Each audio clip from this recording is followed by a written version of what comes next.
प्रश्नावली 3 के इन प्रश्नों को हल करने के लिए हमें दिए गए प्रश्नों को पूर्ण वर्ग के रूप में बदलना होगा, उसके पश्चात इसका हल करना है। तो आइए जान लेते हैं कि किस प्रकार से हम इन दिए गए प्रश्नों को पूर्ण वर्ग के रूप में बदलेंगे। इसके मानक सूत्र किस प्रकार से होगा उसको जान लीजिए। ये मानक सूत्र होता है x square plus 2x a plus a square equal x plus a का होल स्क्वायर। देखो इस तरह से क्वेश्चन दिया हुआ है, उसका इस तरह से पूर्ण वर्ग करके हल करना है। इसी तरह से एक और सूत्र होता है x square minus 2x a plus a square equal x minus a का होल स्क्वायर। तो इन दोनों सूत्रों को देखने से हमें ऐसा लगता है जैसे ये बीजगणित का ही कोई सूत्र है। तो ये बीजगणित का ही सूत्र है a प्लस बी का होल स्क्वायर वाला। यहाँ पर a और b के लिए a का मान यहाँ पर x दिया गया है और b का मान यहाँ पर a दिया गया है। तो इसमें x और a में ही बदलाव हुआ है, बाकी ये फार्मूला वही है। तो इन्हीं फार्मूला की सहायता से इसको हल करेंगे। तो जल्दी से इसको स्क्रीनशॉट लेकर याद कर लीजिए। प्रश्नावली 3 के प्रश्न पहला का पहला है 2x square plus x minus 4 equal 0। इसको हमें पूर्ण वर्ग विधि से हल करनी है। चलिए इसको हल करते हैं। दिया गया है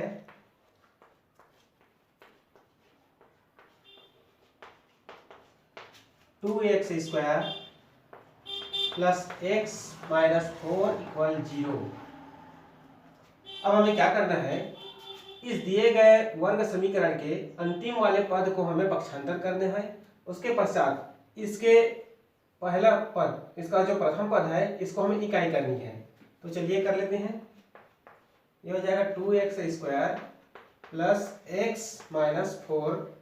इस माइनस 4 को इधर पक्षांतर कर देंगे तो ये इधर आके हो जाएगा प्लस 4। अब क्या करनी है, इस पहले वाले पद को हमें इकाई करनी है। तो यहाँ पर हम देख सकते हैं एक्स स्क्वायर के सामने में 2 लिखा हुआ है। तो इकाई करने के लिए हम क्या करेंगे, इस दोनों पक्षों में, इस समीकरण के दोनों पक्षों में हम यहाँ पर 2 लिखा है तो 2 का हम डिवाइड कर देंगे।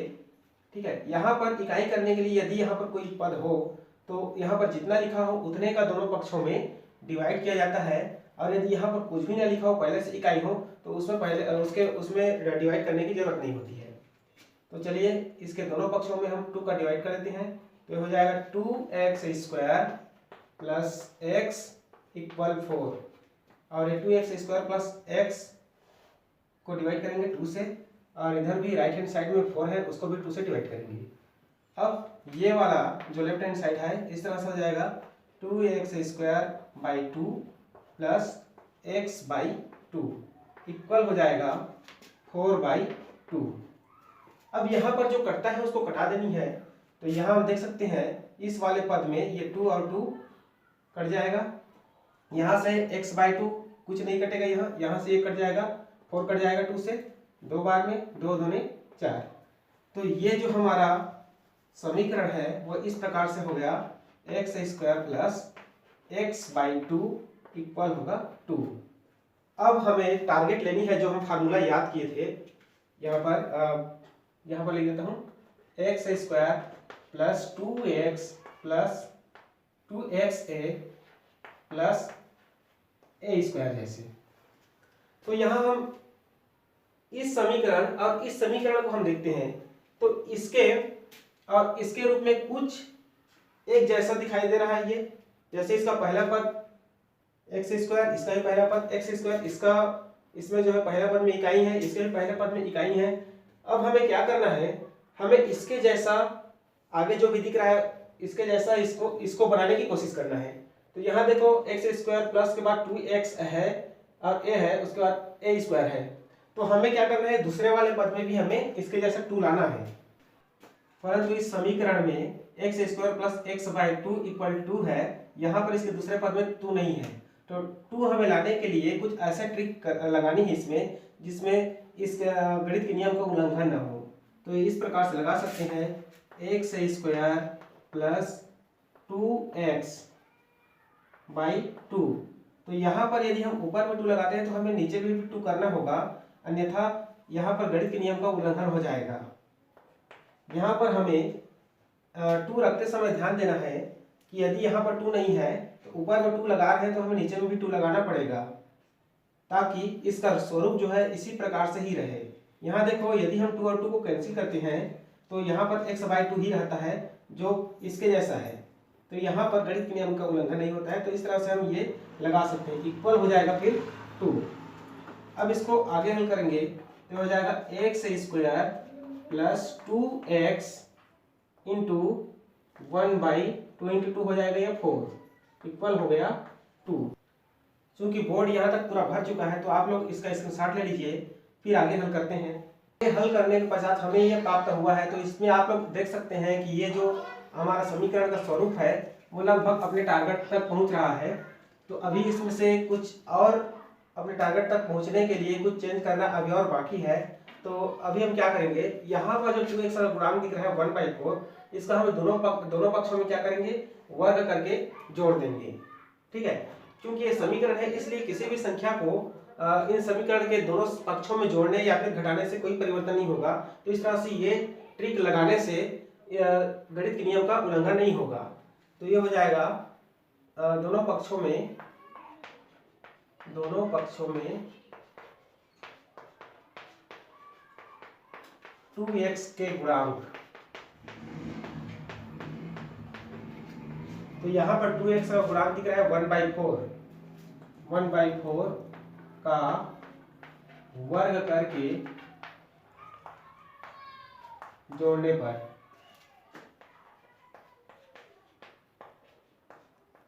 ठीक है, तो चलिए दोनों पक्षों में 2x का गुणांक 1/4 का वर्ग करके जोड़ देते हैं। तो ये वाला पक्ष हो जाएगा x² plus 2x into 1/4 plus 1/4 का स्क्वायर इक्वल ये वाला साइड हो जाएगा 2 प्लस 1/4 का स्क्वायर। अब देखिए ये वाला जो है सेम अपने टारगेट की तरह हो गया है। यहाँ x² तो यहाँ भी x², फिर 2x है तो यहाँ भी 2x है, फिर a है यहाँ पर तो यहाँ a का वैल्यू है 1/4, फिर यहाँ पर a² है तो यहाँ भी 1/4 का स्क्वायर है। तो इसको हम x² plus 2xa plus a² को हम पूर्ण वर्ग के रूप में लिखते हैं। इसके फर्स्ट वाले और लास्ट वाले को ब्रैकेट में बंद करके इसका होल स्क्वायर लगा देते हैं। तो इस तरह से इसको लिख सकते हैं। तो उसी तरह से ये वाला भी हो जाएगा x प्लस 1/4 का होल स्क्वायर इक्वल हो जाएगा ये वाला साइड 2 प्लस 1 का स्क्वायर हो जाएगा 1 और 4 का स्क्वायर हो जाएगा 16। फिर इसको आगे हल करेंगे तो हो जाएगा x प्लस 1/4 का होल स्क्वायर इक्वल हो जाएगा ये हो जाएगा 16 दूनी 32 प्लस 1/16। फिर x प्लस 1/4 इक्वल हो जाएगा, इस स्क्वायर को ट्रांसफर करेंगे तो ये आकर इधर हो जाएगा रूट में चेंज, तो 32 वाले को जाएगा 33/16। समीकरण के राइट हैंड साइड को हल करने से हमारा जो समीकरण का राइट हैंड साइड है वो इस प्रकार से हो जाएगा प्लस माइनस √33/4, क्योंकि 16 का रूट वैल्यू होता है 4, तो इस तरह से हो जाएगा। अब इसको हल करना है प्लस और माइनस के लिए, तो प्लस के लिए पहले इधर हल कर लेते हैं प्लस के लिए, और इस साइड में ले लेते हैं नेगेटिव के लिए।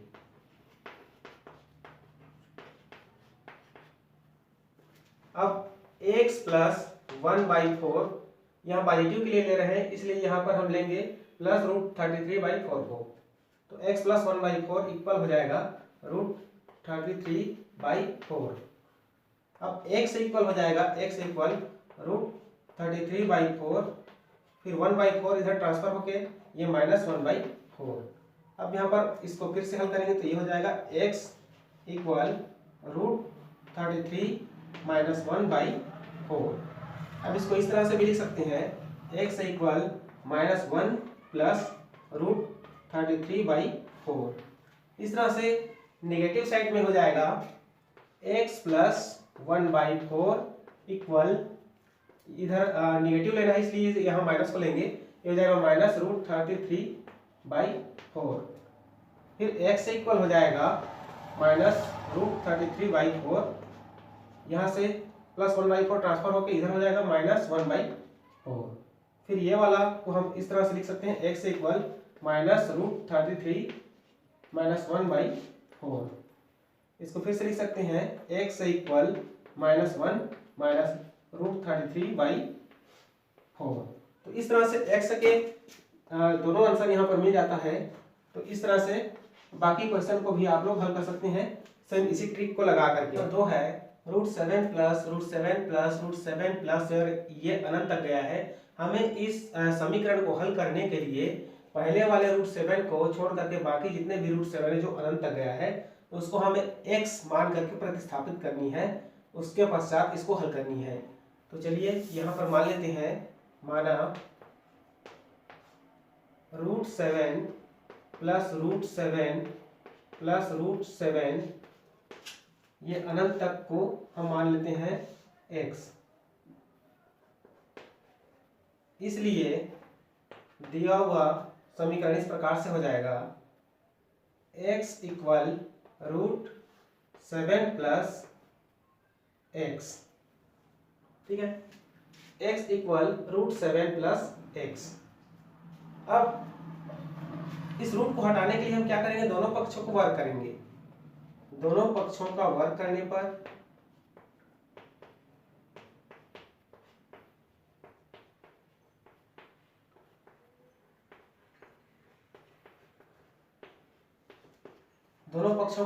पर x square equal right hand side हो जाएगा √7 प्लस x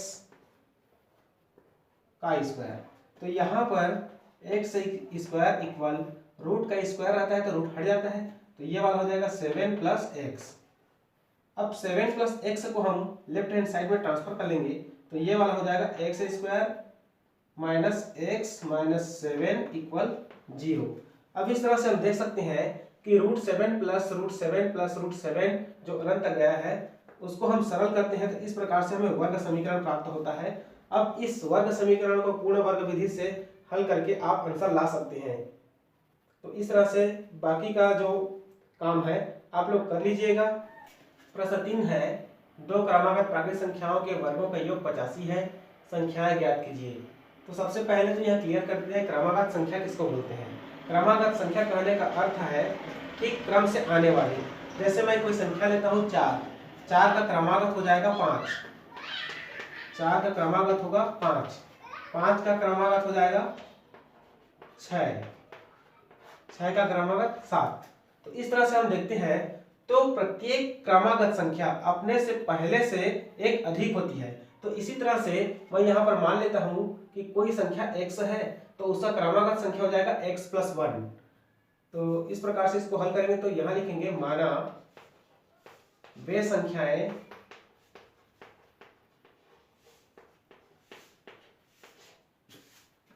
x व x प्लस 1 है। अब प्रश्नानुसार इसको हल करते हैं। प्रश्नानुसार, तो प्रश्न में क्या कहा गया है, दो क्रमागत प्राकृतिक संख्याओं के वर्गों का योग 85 है, संख्याएं ज्ञात कीजिए। ठीक है, वर्गों का योग कर लेते हैं दोनों का, तो ये हो जाएगा x स्क्वायर प्लस दूसरा संख्या है x प्लस 1 का होल स्क्वायर हो जाएगा, यहाँ इक्वल हो जाएगा 85। अब इसको आगे हल करेंगे तो ये हो जाएगा x स्क्वायर। अब इसको हम प्रसार कर देते हैं, ये हो जाएगा x square plus 2x plus 1 equal हो जाएगा 85। अब ये हो जाएगा फिर से x square plus x square, ये हो जाएगा 2x स्क्वायर प्लस हो जाएगा 2x, और यहाँ से 1 को इधर हम ट्रांसफर कर देते हैं तो ये हो जाएगा 85 माइनस 1। फिर से हो जाएगा 2x square plus 2x equal हो जाएगा 85 माइनस 1 84। फिर यहाँ से 2 यहाँ से हम कॉमन ले लेते हैं तो ये हो जाएगा 2x square plus x equal 84। तो यहाँ 2 से 84 जो है डिवाइड हो जाएगा, तो यहाँ से हम डिवाइड कर लेते हैं। ये हो गया 2 एकम 2, ये हो गया 2 चौक 8, ये हो गया 2 दूने 4। तो इस तरह से हमें फिर से मिल जाता है x square plus x equal 42। ठीक है, यहाँ तक इसमें शॉर्ट ले लीजिए। फिर हल करते हैं इस क्वेश्चन को आगे। तो आगे हल करने से हमें इस प्रकार से मिल जाता है एक्स स्क्वायर प्लस एक्स, और ये 42 इस साइड में आके हो जाता है माइनस, इक्वल हो जाएगा 0। अब यहाँ पर इस बीच वाले पद को हमें तोड़ करके हल करनी है, तो ये हो जाएगा x square plus 7x minus 6x minus 42 equal 0। अब इस तरह से जो समीकरण प्राप्त हुआ है, यहाँ पर मध्य वाले पद को तोड़ने के पश्चात, तो यहाँ पर आप दो का जोड़ा बना करके यहाँ हमें उभयनिष्ठ निकालनी है। तो इस जोड़े में से देखो यहाँ से x निकल जाएगा, तो ये हो जाएगा x यहाँ से निकलेगा, तो यहाँ बचेगा x प्लस 7, और इस जोड़े में से यहाँ से माइनस आ जाएगा कॉमन, और यहाँ से निकल जाएगा 6 निकल जाएगा दोनों में से। x तो इसके पास है ही नहीं, और 6 के पहाड़ा में 42 आता है, इसलिए 6 निकल जाएगा। तो x यहाँ माइनस निकल जाने का यहाँ पर बचेगा प्लस। अब यहाँ पर 42 6 के पहाड़ा में 7 बार में आ जाता है, तो यहाँ पर हो जाएगा x प्लस 7 इक्वल 0। अब यहाँ से हम देख सकते हैं कि x प्लस 7 दोनों ब्रैकेट में कॉमन है, तो इसको लिख लेंगे हम एक ब्रैकेट में x प्लस 7, और इसके पश्चात वे संख्याएं जो ब्रैकेट से बाहर है उसको लिख लेंगे हम दूसरे ब्रैकेट में। तो यह x माइनस 6 इक्वल 0। अब हमें दोनों ब्रैकेट को कंपेयर करनी है 0 से, तो यहाँ पर x प्लस 7 को इधर से हम कंपेयर कर लेते हैं 0 से, और x माइनस 6 को इधर हम कंपेयर कर लेते हैं 0 से। तो यहाँ से हमें x इक्वल मिल जाता है -7, और यहाँ से हमें x इक्वल मिल जाता है +6। तो यहाँ पर देखो प्रश्न में बोला गया था हमें दो क्रमागत प्राकृतिक संख्याओं के वर्गों का योग 85 है, तो वे संख्याएं ज्ञात कीजिए। ठीक है, प्राकृतिक संख्या बोला गया था, क्योंकि यहाँ पर ऋणात्मक संख्या आ गया, और ऋणात्मक संख्या प्राकृतिक संख्या नहीं होती, इसलिए -7 आंसर नहीं होगा। ठीक है, तो यहाँ पर लिखेंगे चूंकि -7 प्राकृतिक संख्या नहीं है,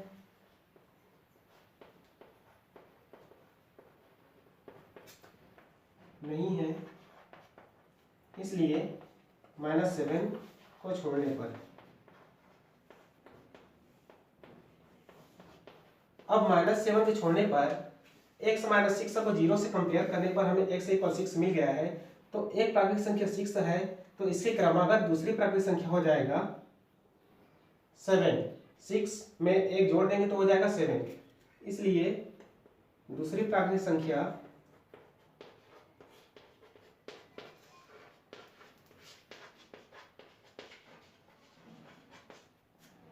x प्लस 1 इक्वल हो जाएगा 6 प्लस 1 इक्वल 7। इसलिए संख्याएं